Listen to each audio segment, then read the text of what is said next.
Hello students, today I am going to teach you subject and predicate. In previous lecture, I have told you the definition of a sentence. A group of words which makes complete sense is called as a sentence. And a complete sentence has two parts. The first one part is subject and the second one is predicate.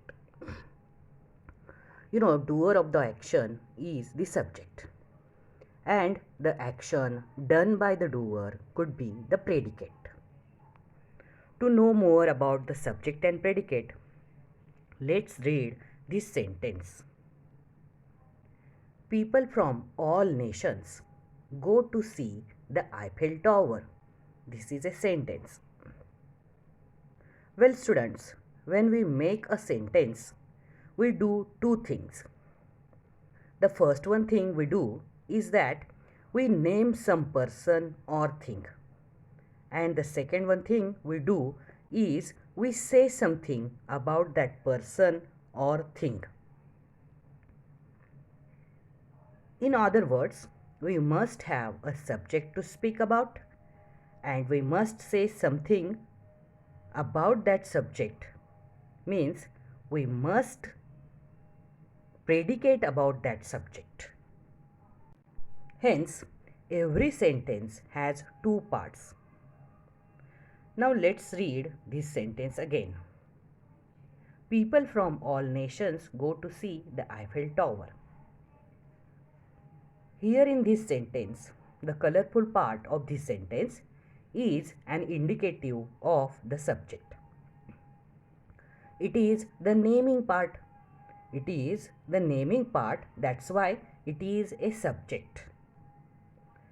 The part which names the person or thing we are speaking about is called the subject of the sentence. Subject is of two types. Simple subject, that is noun or pronoun, and complete subject, that is noun, pronoun, and the modifiers. Here in this sentence, people is the simple subject. People from all nations, that is complete subject. Now let's move to the predicate.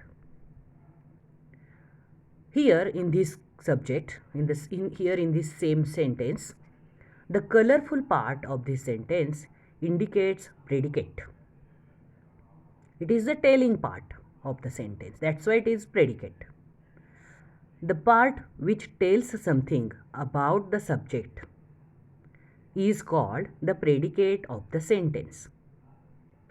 The predicate may have two parts, a verb and an object. You can see here the predicate, that is go to see the Eiffel Tower. Here go is the verb. Predicate begins with the verb. That's why we can say that predicate may have two parts, a verb and second one part, that is an object. The predicate begins with verb. Predicate is also of two types, simple predicate and the complete predicate. The subject of a sentence usually comes first, but occasionally it is put after the predicate. Normally, a subject comes before the predicate, but in some cases, such as proverbs, it may come at the end of the subject. For example, sweet are the uses of adversity. This is a sentence. But here the subject comes later and predicate comes before the subject. This is an example of such case. This is a proverb.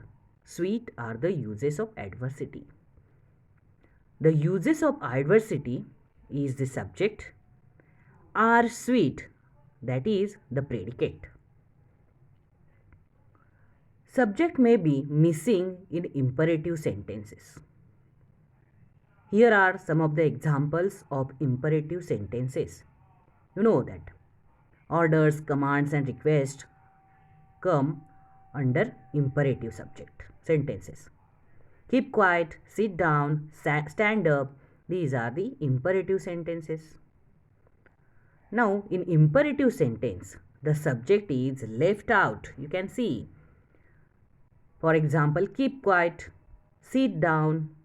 Here, the subject you is understood. Thank you.